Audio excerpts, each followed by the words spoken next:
well-regulated militia being necessary to the security of a free state, the right of the people to keep and bear arms shall not be infringed. Welcome to another edition of Bearing Arms, Cam & Company. My name is Cam Edwards. Glad you're with me on the program today.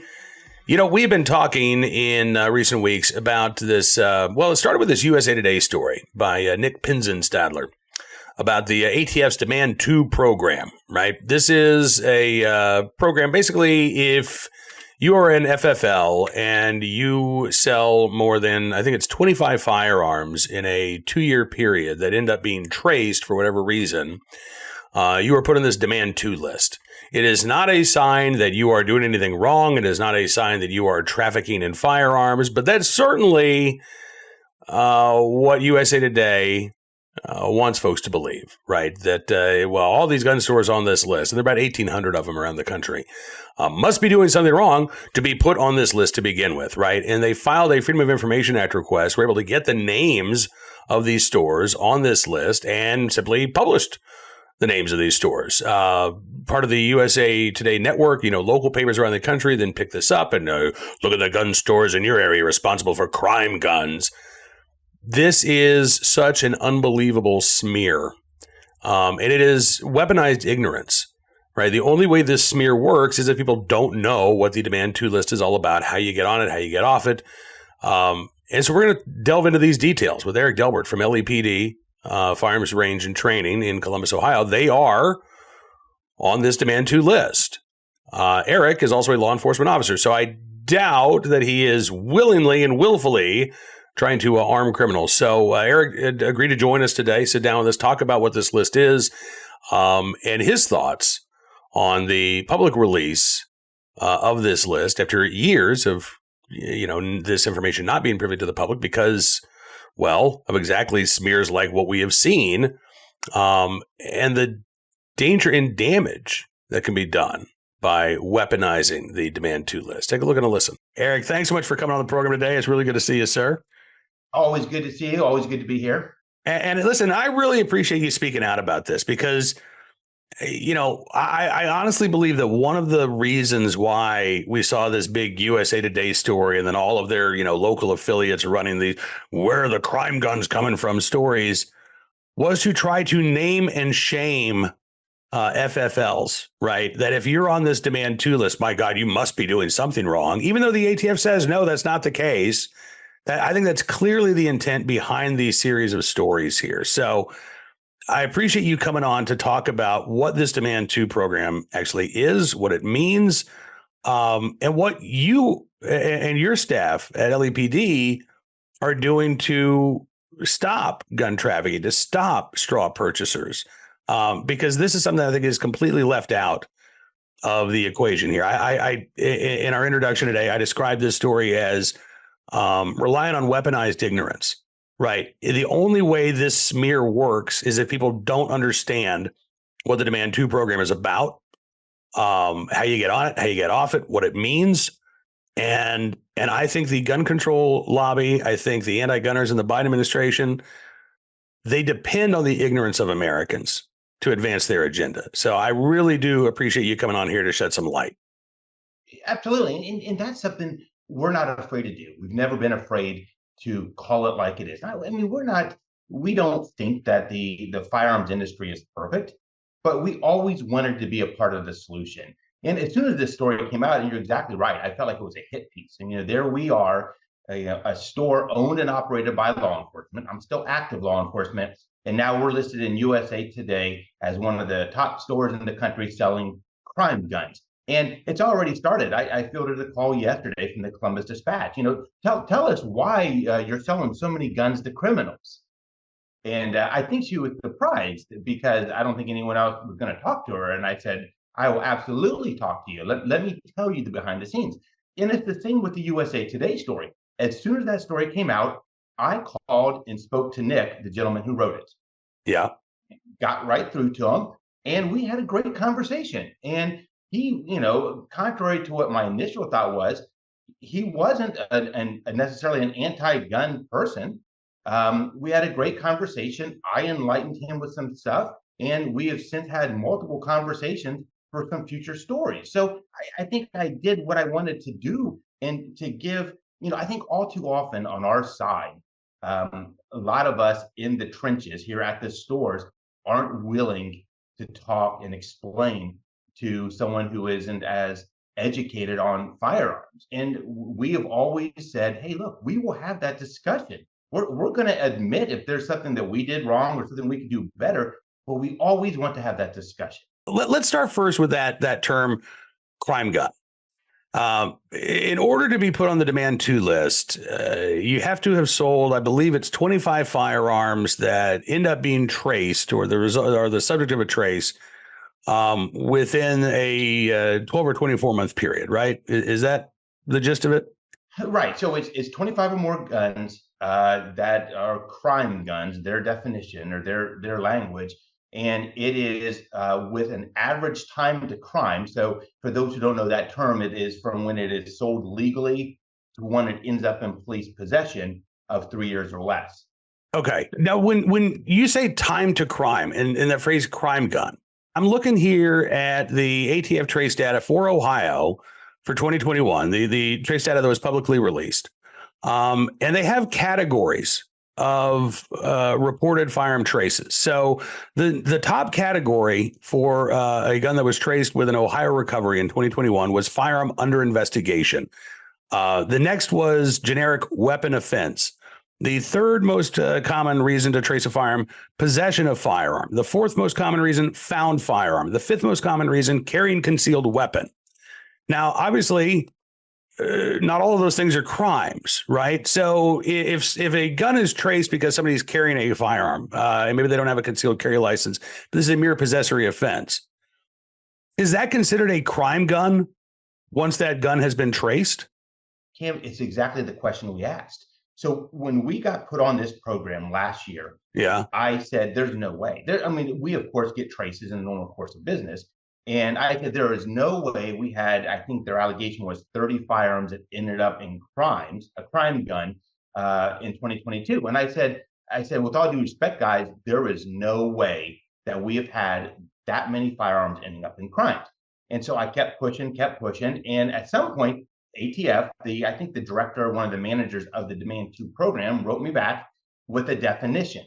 And their definition of a crime gun, I'm going to read it verbatim from their email, is defined as any firearm that is illegally possessed, used in a crime, or suspected by law enforcement officials of having been used in a crime. And I said, sir, there is no way. So I asked for a copy of the serial numbers of the ones that put us over the limits. Show me the 30 guns. Now, my first issue with this whole program was that 25 number applies to anyone with an FFL, regardless as to whether you're a tabletop FFL at home selling 10 guns a year, or you're a huge store selling 30,000 a year. 25 is the number. In my mind, that should be a rolling number. That should, be a certain percentage of your sales, something like that. So that was my first issue with it. When I dove in to the 30 that they accused us of, I recognized a lot of the people on the list. I went through, backed into who we sold it to, and I started to pick up the phone. And the first thing that came to was an individual that I knew firsthand, came in our store all the time, going through a divorce in that particular year. Had a number of guns, I think 20 to 30 guns, had to move out of his house and called Columbus police to go and remove those firearms and hold them for safekeeping. He was worried that his soon-to-be ex-wife was going to sell them, something was going to happen to him, they were going to get in the wrong hands. He asked CPD to do it. They took those guns in for safekeeping. A couple months later, he got himself settled. He went and picked them up. Boom, they're on our list of crime guns. I even went a step further, and I don't know if this is visible, but I pulled the police reports. I did a Freedom of Information Act, and if you can see on the CPD report, it's listed right there as not a crime. They put it down in their own report that this was a recovered firearm, not a crime and stuff, in essence, holding it for safekeeping. Recovered firearm, which was, again, one of those categories that I just mentioned. So certainly they don't view it as a crime, but the ATF views that as a crime gun. Exactly. I started talking to my ATF friends, and I said, why are we seeing these listed in that? They said that there's been a push in the last couple of years to the agencies to run or to trace any firearm that's in their possession. So, for instance, I roll up to an accident scene. I'm on duty, and the driver is a concealed carry holder. He or she is transported for medical reasons. They have their concealed carry gun in the glove box. As a law enforcement officer, I'm going to hold that for safekeeping. And now in this scenario, ATF wants my agency to trace that firearm. So as things started to roll, I really started to get concerned that, hey, we were put on this and it is simply not true. I went through, there were at least 3 firearms that I talked to the owners. They were stolen from their cars. And so they were recovered at some other point, but we were dinged for a crime gun. There were at least 2 that had their guns taken out of an OVI incident, but we were dinged for a crime gun. And so I really started to see as we put this list together, and of course I wasn't able to get a hold of everyone. And of course there was a few items in here that were taken out of threats and so forth. But certainly it puts us well below the threshold of guns that any reasonable person would consider a crime gun. Yeah, and and I mean, when you talk about these individuals, as I understand it, one of the ostensible purposes of the Demand 2 program is that if there are a number, let's say a large number of traced firearms, and I agree with you, by the way, I think it really should be, a percentage of sales, but under the ATF's definition, they say, if we see a lot of these traces, very short time to crime, I hate that phrase, since again, we're not talking about guns that are always involved in actual crimes, but a very short time to trace, that could be indicative of firearms trafficking, right? So even those scenarios that you just outlined, people who were arrested, maybe legitimately, maybe not, I don't know, but no one was arrested for a straw purchase. Nobody was arrested, or were there? I mean, did you find any straw purchasers? Did you find any people who were, supposedly running guns to the cartels? Anything like that in your records that you were able to come up with? No, but on the other side of that too, they probably wouldn't answer their phone when I called them either. So I Right. suspect there's a couple of these that might be nefarious. But to your point, Kim, if you're from the outside in looking at this program, it is implying that us as a store is not doing a good job on straw purchases. That's the whole Right. impetus, right? You're selling guns to somebody who is ultimately using them in crimes. Now, I will remind everyone, every firearm that goes out the door here has gone through a background check. So it's not like we're selling these out of the back of the store. So if this is the allegation that L.E.P.D, you're selling guns and you're not catching straw purchases, wouldn't you think that the remediation on this would be, hey, look, we're going to conduct a class. We want all your employees to go through training to better identify straw purchases, and we're going to help you with that. But that's not the case at all, because that is not their intention. And as you know, what the punishment is for this is now on a quarterly basis, indefinitely, we have to provide them a list of all of our used guns in inventory. Everything about this program points towards, hey, it's a way of getting in there, getting in your books, gathering data, starting a list, whatever you want to call it. Mm-hmm. But it certainly is not what it appears to be. And when you frame it that way, then all of a sudden it makes sense, at least from the ATF's perspective, to not tie this to a percentage of firearms sold, right? Because now you want those high volume sellers. Because if you've got the Bass Pros, if you've got the Cabela's, if you've got those stores that are selling, 30,000 guns a year, and you got access to their books, wow, that's a lot better than having access to some mom and pop shop or some, kitchen table dealer who might sell 12 firearms over the course of a 12-month period.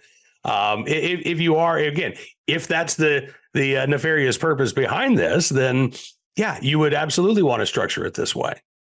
Yeah, and you know what? And I think what rubbed us wrong in this whole deal was, as I mentioned to you, and we've talked numerous times over the years, our guys, many were retired law enforcement. We have a wall here at our store. Of course, we have a wall of fame. People come in, Eric Trump, and all these people come in and who shot on our range.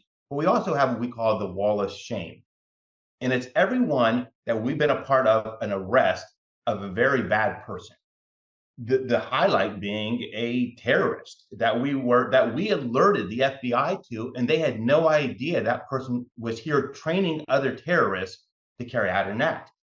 We were the main store to alert ATF on a huge gun trafficking ring where it was going directly from Columbus to New York and to Canada. ATF missed it, and it was us. That indictment for those guys showed that those guys purchased firearms at almost every gun store in Columbus, and when it got down to L.E.P.D, it said attempted to buy. We didn't sell it to them, and we were part of getting those guys off the streets. That, I think, is why it really it just makes me mad that we get put on this national list. My phone's ringing now. Wow, I thought you guys were the good guys, and here we go again. Trying to be on our heels defending ourselves. And it's interesting because in Pins and Stadler's story, and I will say you have a little bit higher opinion of Pins and Stadler than I do. I haven't met Nick. I just based on his reporting, I think he does come at it with a particular angle. And way down in the story, you get this quote from an ATF official saying, "Listen, just because you're on the list, it doesn't mean that we suspect you of any criminal activity. It doesn't mean that you're a bad person or a bad dealer. It just means you've sold X number of guns that have been traced." That is certainly that quote has not appeared in every one of these local stories. I don't know if it'll appear in the Columbus paper, but you're right. That has been, intentionally or not, that has been the result of this USA Today piece and all of these other stories that have sprung up, afterwards. Is that it does give the impression that if you're on this list, you must be doing something wrong, right? You must be one of those bad apple dealers. And, I've talked to FFLs who said, listen, if you sell basically more than 2,000 guns a year, you're probably going to be on this list just because of the volume of sales. I've talked with FFLs who've said that, they are concerned about being shut down, right? About local politicians coming after them. Because their name appears on this list. And so now all of a sudden they're, painted as the crime gun, seller. It really is disturbing. And as I said, this smear depends on weaponized ignorance on the part of the public. So what can we do, Eric? I mean, you're obviously, you're talking to the media, right? You're not shying away from this, whether it's the Columbus Dispatch or Kamen Company, but what can we do to help dispel this misinformation that is now coming out around this Demand 2 program? And what would you like to see the ATF do with this Demand 2 program going forward? In all these cases, I wish there was a partnership, because we are just as passionate about keeping firearms out of the hands of the bad guys and off the street as everyone else out there. I wish we could come together with the ATF and say, hey, look, what can we do to affect change? Part of my reason for reaching out to Nick and always going at this head on is because I've found over the years, when I reach out to the reporters, and whether it be Nick on that level or the Dispatch or the local reporters, they tend to have a hard time writing a hit piece about us when I've personalized it a little bit. And I'll tell them, the local media knows here in Columbus, they have an open door to our range. We do, I think it's 30 to 40 interviews a year with local media. And I've told them all the same. You are welcome anytime. I am going to help you look good. I'm going to help you with using the right terminology on stuff. But the first time you flip something around, don't ever call me again. And I'm still going to be, going to the other stations. And we have had a phenomenal relationship with local media. There's times where they'll call us and they'll say, hey, look, this thing going on about bump stocks, what should we be saying? And they'll let me write the storyline. So I think it takes more of us to not, I think there's always been a little bit of a divide with gun stores specifically in the media. We're not going to talk, we're not going to talk. But we have a message to say. And, if you are a good guy doing things the right way, let's talk about it. Let's tell them, and maybe we can change a mind or two along the way. Eric Delbert with L.E.P.D. Listen, I appreciate you talking with us, man. I'm glad you're talking to the local media as well. We got to have you back again very soon. I know it has been too long since we had you on the show, but I really do appreciate your insight. And I hope, I'm going to keep my fingers crossed, that you get a fair coverage in the Columbus Dispatch here. Yep. I said, well, I'll let you know when that hits. And certainly anytime I'd love to be back. And vice versa, you'll have to jump on our show sometime too. Absolutely, man. Anytime. Just let me know. Thanks, Eric. All right. Thanks, Cam. My thanks to Eric for joining us on the program today. Looking forward to having him back again very soon. Right now, let's turn our attention to today's armed citizen story, our good deed of the day, and our recidivist report. We'll start there with a case out of New York City where Mayor Kathy Hochul bringing in the National Guard and turning these subways into a police state to try to enforce her gun-free zone. Meanwhile, what happens if you, let's say, are driving recklessly and you slam into somebody, killing them on the streets of New York? Nothing, apparently. Killer driver will get probation after completing restorative justice course. The deal will allow for Jorge Gonzalez Cadme to avoid jail time and keep his driver's license despite killing education pioneer Norman Fruchter. Yeah. This is, the headline says it all. This is from nyc.streetsblog.org. Gersh Kunzman writing about the deal that will allow Jorge Gonzalez Cadme to plead guilty to a charge of criminally negligent homicide, but receive 3 years of probation on the charge by completing the Brooklyn DA's Circles for Safe Streets course. Yeah. And he won't have to give up his driver's license as part of the deal. Gonzalez was accused and is accused of killing Norm Fruchter, who was killed by Gonzalez Cadme as he was driving backwards on December 22nd last year in Bay Ridge. Now, Fruchter's widow says that she's okay with Gonzalez Cadme not receiving any jail time. And that's fine, but she shouldn't be the only one to make this decision, quite honestly. This is ultimately up to prosecutors. And Attorney Daniel Flanzig, who's a personal injury lawyer in New York, says there is still a reluctance by New York prosecutors to treat traffic deaths at the hands of a motorist the same as a death committed by another instrumentality. The fear is that potential jurors view the action of the driver as a bad choice, but not criminal in nature. Okay. So, we're afraid we might not be able to get a conviction. So we'll take these plea deals and instead return a very dangerous driver, at the very least, to the streets of New York, driver's license intact. Isn't that amazing? Isn't that amazing? You could plead guilty to what amounts to criminal negligence, right? This is criminal negligent homicide. That's what he's pleading guilty to. And you won't even lose your driver's license. Meanwhile, if you're caught simply carrying a firearm in a gun-free zone in New York City, you run the risk of a felony charge, the loss not only of your freedom, but the inability to exercise your right to keep and bear arms forevermore. I don't know. And driving is a privilege, not a right. So I'd say that it's even more bizarre that the city and state are cracking down on a constitutionally protected activity. We'll give it a slap on the wrist to those individuals who, again, kill somebody while exercising one of their privileges of driving. Now, today's armed citizen story from North Carolina, where a man was shot after attacking the resident inside a home in Statesville. Statesville Police Department responded on Wednesday to a home, found 33-year-old Cameron Connor suffering from a gunshot wound. According to the Statesville Police, investigators learned that Connor had, quote, unlawfully entered the home, who was present with his 7-year-old son at the victim. The homeowner was there with his 7-year-old victim, or 7-year-old son, rather. Police said the person inside the home repeatedly told Connor to leave. But Connor, quote, persisted and physically assaulted the victim. And that is when the lawful resident inside the home shot Connor. According to police, Connor presently on probation for prior drug-related offenses. Police department says the shooting is still under investigation, but the DA's office will review the information. Connor was taken to a local hospital for treatment. Current condition not available. And again, at this point, it doesn't look like the homeowner is going to be facing any charges for acting in defense of himself and his 7-year-old son. Finally, today's good deed of the day, in the right place at the right time, will enable to do the right thing on the side of an interstate in California. A California Highway Patrol officer helping to deliver a baby. That's right. who couldn't wait for the mom to arrive at the hospital. Officer Katie Price helped to assist the mom through labor on Saturday while on the side of Interstate 80 in Sacramento. Mom and baby both doing okay, according to the California Highway Patrol.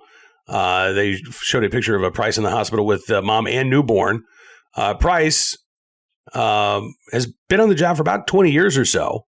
I think this is the first time, though, that she has ever helped to deliver a baby while on the job.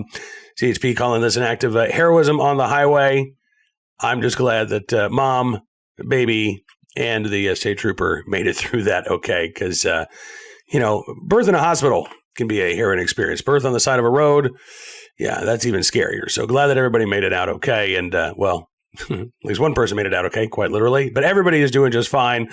And Officer Katie Price there on the scene, able to help bring that baby into the world. We thank you for your very, very good deed. All right, that is all the time we've got for you on this edition of Bearing Arms Cam & Company. Just a program note, I'm going to be off on Monday, so we'll be back with you on Tuesday. We're going to be talking with Peter Friselli. He is a former ATF agent who was one of the whistleblowers in Operation Fast and Furious. He has a brand new book out. I finished it in one night last night. Cracked it open. Could not put it down. It is gripping. And we're going to be talking with Pete about that new book, about Operation Fast and Furious, and that's coming up next Tuesday.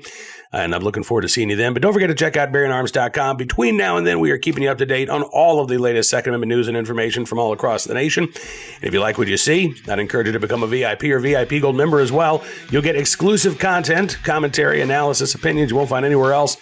And you'll get that warm, fuzzy feeling of knowing that you're supporting the independent pro-Second Amendment journalism that we're doing at Bearing Arms. And if you use the promo code SAVEAmerica, you can get a significant savings on your VIP or VIP Gold membership. So thank you for your support. It really is appreciated. And I look forward to seeing you again here very soon. Until then, be well, be safe, and be free.